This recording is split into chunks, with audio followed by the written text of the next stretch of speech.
Welcome back. Pleased to welcome now to After Hours a player who's developed into one of the Canucks' most consistent performers in his second season. We are with Mason Raymond. How you doing? Doing very well. You a little bit nervous that maybe I'll start calling you Macy again? We're going to get to that in a second. Don't worry. We'll wait for that one. All right, Kevin, first question. Playing here in Canada, especially in Vancouver, a lot of visibility for you guys as players. What's it like to be an NHL player in a Canadian city? You know what? It's great. It's especially the city. It's you know, they're hockey crazy here, and the community's great. And we have a sellout rink every night. You know, they're behind us 100% of the way, and it's a joy to play in a Canadian city and have a lot of fun doing it. They're very passionate about the hockey. Well, anyone that plays for the Canucks is a household name. That's the nature of the game in this market, and in fact, all Canadian markets. Not so much for American sitcom audiences, but they got the jump on Mason Raymond a few years ago. We can split a cab to work together. We always have a standing lunch date. And last night at the hockey game, Kirk got us into the locker room and I met Mason Raymond. Left wing for the Vancouver Canucks. What's the opposite of name dropping? That's from How I Met Your Mother, the American sitcom starring Neil Patrick Harris. Had you seen that before? You know what? It was weird because it was after a game. I think that episode showed, and I remember coming in and leaving the game and checking my phone and had a whole bunch of text messages and such, and friends saying, you've been on the show. And you know, even to this day, I'm still getting people asking me if I watched the show or what kind of happened there. But you know, it was weird. It was just one of those things that just, my name was drawn out of a hat, and that's how it came about. So you don't really know how it happened?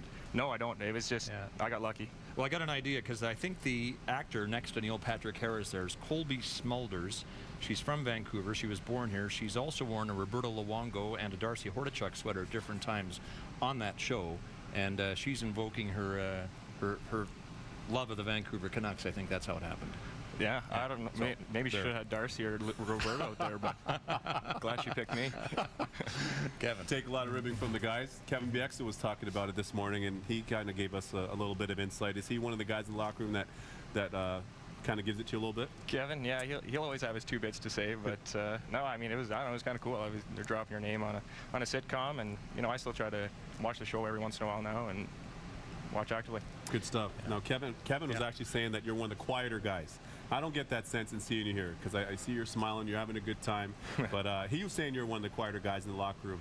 True or false?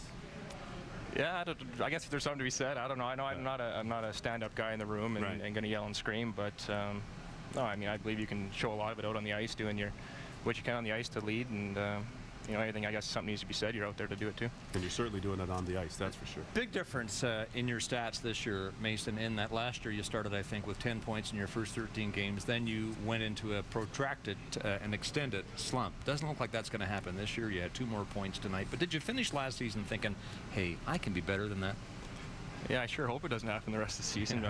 You know, there's the highs and lows of hockey, and yeah, I started great last year, and you know, things went a little bit south, but you know, I had a good ending. I felt very good in playoffs, and carried it on forward to this. And you know, I'm playing with some great line mates right now, and be in some situations that are key, and so far so good, and I'm running with it. Sadly, I think last year's slump might have started after an interview that I did with you here one night. You had a big night. I think you had a couple of goals. I talked to you at the end of the first period, then at the end of the game, and somehow I called you a name you'd never been called before. Here it is.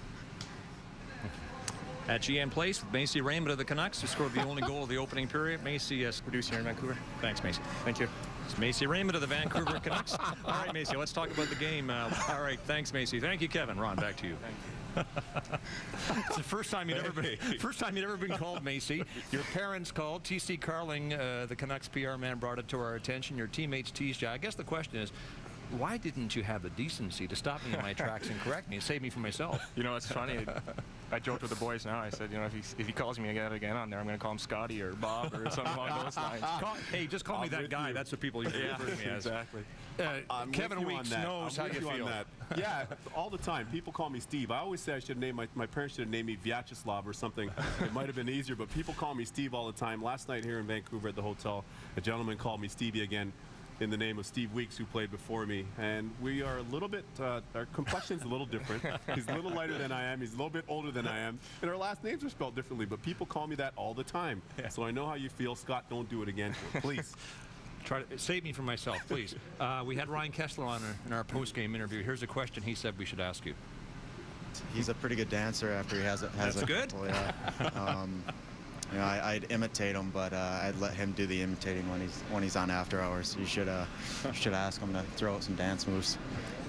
You want to bust a few moves for us? Is he right? You like to I think dance? he's speaking on behalf of himself. He's one of the best dancers on the team. Him and Wellwood and O'Brien, those guys. And we have a little thing after the game sometimes when we win. We put on the music, and a bunch of guys are kind of ripping around there before the media comes in, and a little bit of fun we have. All right, Mason Raymond of the Vancouver Canucks is our guest on After Hours. He's equally at home on the ice and on the farm, and we'll explore life on the farm when we come back to GM Place. Back with you on After Hours as we continue our interrogation of Mason Raymond, who had 2 points in the Canucks' victory tonight. Now we're going to talk about life on the farm, and Kevin's got the question. Life on the farm. You grew up in Camrose. I'm a city guy. No, in Cochrane. Cochrane. Yeah. Played in Camrose. Played in Camrose. Take me back to your childhood growing up on the farm. How that impacted you in terms of your work ethic. Yeah, you know what? Grew on a farm just outside of Cochrane, and you know, it's something I absolutely love. I still go back into the summers, and they're farming and doing whatever's out there. And you know, there was growing up, I was doing stuff with Dad, and whenever he was out doing something, mending fences or fixing whatever it was, or baling hay or whatever case may be, you know, I was out there enjoying it and having fun with it. That picture there is of you and Megan, who was your girlfriend at the time, later became your wife. And was that your idea of a big date to go branding cattle? Yeah, you know what? Like, that's an annual thing we do in the spring. We're stuff with the calves and you know, doing their tests and all that sort of thing. And you know, I've seen people before. We've taken them there, and they're kind of standoffish and stuff. And you know, Megan, I think, was a little hesitant at first, but no, she was good. She got in there after a couple calves, and you know, she wrestled them. They're really good. Quickly, a good farm story that involves your dog. Yeah, you know, Dad always built a rink, and we were doing things outside, and he built a rink outside. I'm out there working and shooting pucks, and I had a dog named Champ, Border Collie, growing up on the farm, and he was always out there. And anytime there wasn't much in the way for fences, or boards or anything, and the only thing was snow, and he was out there. And anytime I missed the net, he was bringing them back to the net and back on the ice surface. And you know, he always got so active and keen and got inside the net at times, and unfortunately he was catching a bunch of pucks in the teeth, and you know, he doesn't have much to show for it anymore. That poor old guy, he had a lot of gums after catching so many pucks. Wonderful. Who's the last Canuck you take hunting with you? The guy that could hurt himself and spoil it for you? Probably like, I know Horchuk gets picked on a lot, but Horty or maybe Shane O'Brien, they're talking so much, they're in your ear, they just kind of ruin the idea of outdoors and being in nature. All right. Final thought from Mason Raymond on After Hours when we come back to GM Place. One more segment with our special guest remains.